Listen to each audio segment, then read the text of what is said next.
नमस्कार साथियों, साहित्यविद केपीएस पर आपका स्वागत है। प्रस्तुत है हिंदी साहित्यकार मुंशी प्रेमचंद जी द्वारा रचित प्रसिद्ध उपन्यास गबन का 47वां भाग। रमा जो जोहरा के प्रेम पास में फंसता जाता था, पुलिस के अधिकारी वर्ग उसकी ओर निशंक होते जाते थे। उसके ऊपर जो कैद लगाई गई थी धीरे धीरे ढीली होने लगी। यहाँ तक कि एक दिन डिप्टी साहब शाम को सैर करने चले तो रमा को भी मोटर पर बिठा लिया। जब मोटर देवी दीन की दुकान के सामने से होकर निकली तो रमा ने अपना सिर इस तरह भीतर खींच लिया कि किसी की नज़र न पड़ जाए। उसके मन में बड़ी उत्सुकता थी कि जालपा है या चली गई, लेकिन वह अपना सिर बाहर न निकाल सका। मन में वह अब भी यही समझता था कि मैंने जो रास्ता पकड़ा है वह कोई बहुत अच्छा रास्ता नहीं है, लेकिन वह यह जानते हुए भी वह उसे छोड़ना न चाहता था। देवी दीन को देखकर उसका मस्तक आप ही आप लज्जा से झुक जाता। वह किसी दलील से अपना पक्ष सिद्ध न कर सकता। उसने सोचा, मेरे लिए सबसे उत्तम मार्ग यही है कि इनसे मिलना जुलना छोड़ दूं। उस शहर में 3 प्राणियों को छोड़कर किसी चौथे आदमी से उसका परिचय न था जिसकी आलोचना या तिरस्कार का उसे भय होता। मोटर इधर उधर घूमती हुई हावड़ा ब्रिज की तरफ चली जा रही थी कि सहसा रमा ने एक स्त्री को सिर पर गंगा जल का कलसा रखे घाटों के ऊपर आते देखा। उसके कपड़े बहुत मैले हो रहे थे और कुशांगी ऐसी थी कि कलसे के बोझ से उसकी गर्दन दबी जाती थी। उसकी चाल कुछ कुछ जालपा से मिलती हुई जान पड़ी। सोचा, जालपा यहाँ क्या करने आवेगी, मगर एक ही पल में कार और आगे बढ़ गई और रमा को उस स्त्री का मुंह दिखाई दिया। उसकी छाती धक हो गई। यह जालपा ही थी। उसने खिड़की के बगल में सिर छिपाकर गौर से देखा। बेशक जालपा थी, पर कितनी दुर्बल, मानो कोई वृद्धा अनाथ हो न वह कांति थी। न वह लावण्य, न वह चंचलता, न वह गर्व। रमा हृदयहीन न था। उसकी आंखें सजल हो गई। जालपा इस दशा में और मेरे जीते जी। अवश्य देवीलाल ने उसे निकाल दिया होगा और वह टहलनी बनकर अपना निर्वाह कर रही है कि नहीं, देवी दीन इतना बेमुरव्वत नहीं है। जालपा ने खुद उसके आश्रय में रहना स्वीकार नहीं किया होगा। माननी तो है ही, कैसे मालूम हो क्या बात है। मोटर दूर निकल आई थी। रमा की सारी चंचलता, सारी भोग लिप्सा गायब हो गई थी। मलिन वसना दुखिनी जालपा की वह मूर्ति आंखों के सामने खड़ी थी। किससे कहे, क्या कहे, यहाँ कौन अपना है। जालपा का नाम जबान पर आ जाए तो सब के सब चौंक पड़े और फिर घर से निकलना बंद कर दें। ओ, जालपा के मुख पर शोक की कितनी गहरी छाया थी, आंखों में कितनी निराशा। उन सिमटी हुई आंखों में जले हुए हृदय से निकलने वाली कितनी आहें सिर पीटती हुई मालूम देती थी। मानो उन पर हंसी कभी आई ही नहीं, मानो वह कली बिना खिले ही मुरझा गई। कुछ देर के बाद जोहरा आई, इठलाती मुस्कुराती लचकती, पर रमा आज उससे भी कटा कटा रहा। जोहरा ने पूछा, आज किसी की याद आ रही है क्या। यह कहते हुए उसने अपनी गोल नरम मक्खन सी बाहें उसकी गर्दन में डालकर उसे अपनी ओर खींचा। रमा ने अपनी तरफ जरा भी जोर न किया। उसके हृदय पर अपना मस्तक रख दिया, मानो अब यही उसका आश्रय है। जोहरा ने कोमलता में डूबे हुए स्वर में पूछा, सच बताओ, आज इतने उदास क्यों हो। क्या मुझसे किसी बात पर नाराज हो। रमा ने आवेश में कांपते हुए स्वर में कहा, नहीं जोहरा, तुमसे मुझ अभागे पर जितनी दया की है उसके लिए मैं हमेशा तुम्हारा एहसानबंद रहूँगा। तुमने उस वक्त मुझे संभाला जब मेरे जीवन की टूटी हुई किश्ती गोते खा रही थी। वे दिन मेरी ज़िंदगी के सबसे मुबारक दिन हैं और उनकी स्मृति को मैं अपने दिल में बराबर पूछता रहूँगा।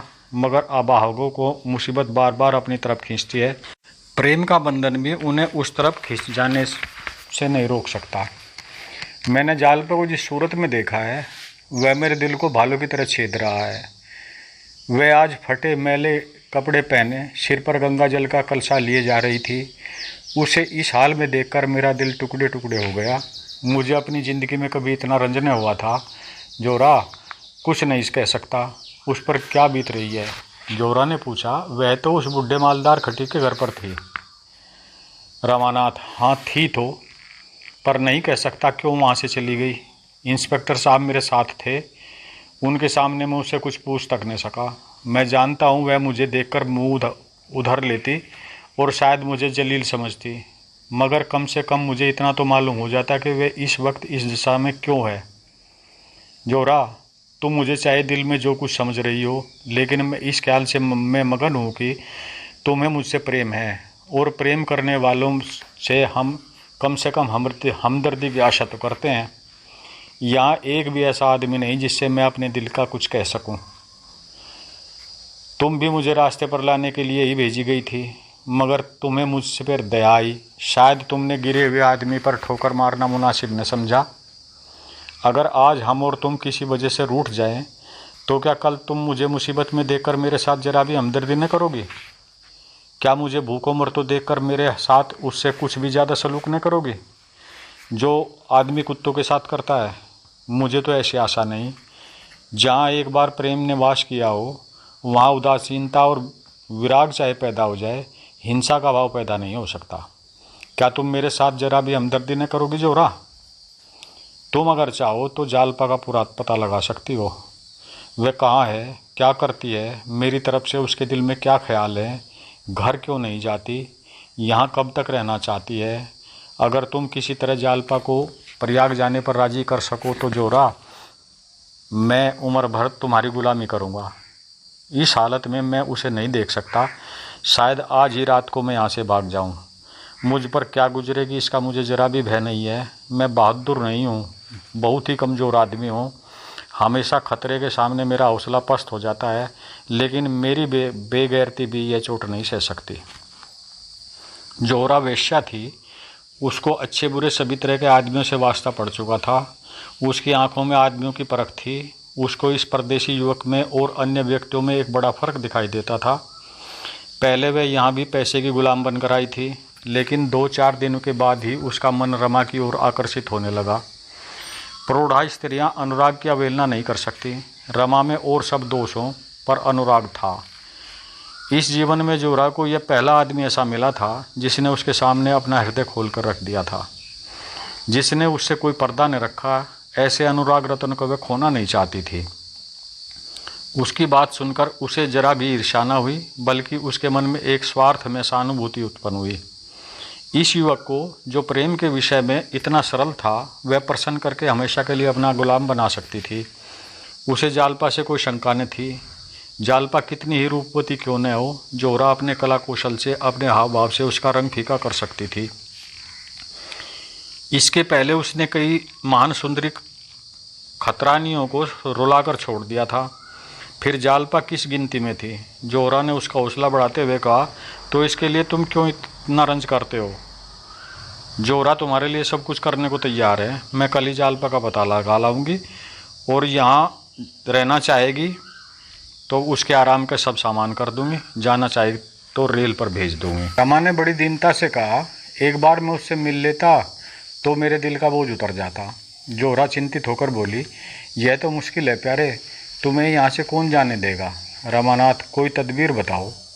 जोहरा, मैं उसे पार्क में खड़ी कर आऊँगी, तुम डिप्टी साहब के साथ वहाँ जाना और किसी बहाने से उससे मिल लेना। इसके सिवा तो मुझे कोई और कुछ नहीं सूझता। रमा अभी कुछ कहना ही चाहता था कि दरोगा जी ने पुकारा, मुझे भी खिलवत में आने की इजाज़त है। दोनों संभल बैठे और द्वार खोल दिया। दरोगा जी मुस्कुराते हुए आए और जोहरा के बगल में बैठकर बोले, यहाँ आज सन्नाटा कैसा? क्या आज खजाना खाली है जोहरा? आज अपने दस्ते ही नहीं से एक जाम भरकर तो दो। रमानाथ, भाईजान नाराज न हो ना? रमा ने कुछ तुर्स होकर कहा, इस वक्त तो रहने दीजिए दरोगा जी, आप तो पिए हुए नजर आते हैं।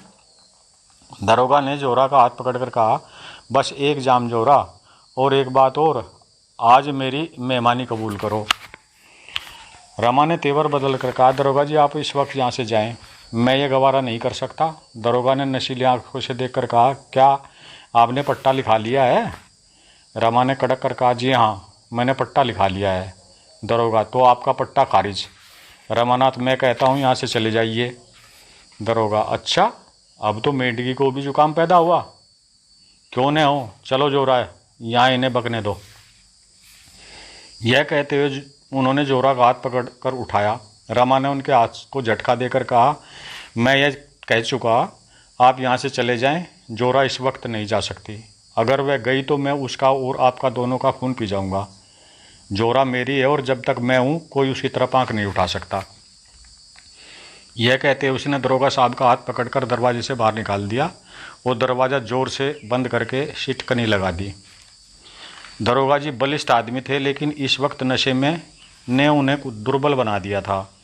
बाहर बरामदे में खड़े होकर वे गालियाँ बकने और द्वार पर ठोकर मारने लगे। रमा ने कहा, कहो तो जाकर बच्चा को बरामदे से नीचे ढकेल दूं, शैतान का बच्चा। जोरा, बकने दो, आप ही चला जाएगा। रामानाथ चला गया। जोरा ने मगन होकर कहा, तुमने बहुत अच्छा किया, सुअर को निकाल बाहर किया, मुझे लेकर दिख करता। क्या तुम सचमुच उसे मारते? रमानाथ, मैं उसकी जान लेकर छोड़ता। मैं उस वक्त अपने आपे में न था, न जाने मुझ में उस वक्त कहाँ से इतनी ताकत आ गई थी। जोरा, और जो वह कल से मुझे ना आने दे तो? रमानाथ, कौन अगर इस बीच में उसे जरा भी भांजी मारी तो गोली मार दूंगा। वह देखो, ताक पर पिस्तौल रखा हुआ है। अब तुम मेरी हो जोरा, मैंने अपना सब कुछ तुम्हारे कदमों में निस्सार कर दिया और तुम्हारा सब कुछ पाकर ही मैं संतुष्ट हो सकता हूँ। तुम मेरी हो, मैं तुम्हारा हूँ। किसी तीसरी औरत या मर्द को हमारे बीच में आने का मजाल नहीं, जब तक मैं मर न जाऊँ। जोरा की आंखें चमक रही थी। उसने रमा की गर्दन में हाथ डालकर कहा, ऐसी बात मुँह से नहीं निकालो प्यारे। यह भाग यहीं पर समाप्त होता है। आशा है पसंद आया होगा। प्लीज़ चैनल को लाइक, शेयर और सब्सक्राइब अवश्य करें। धन्यवाद।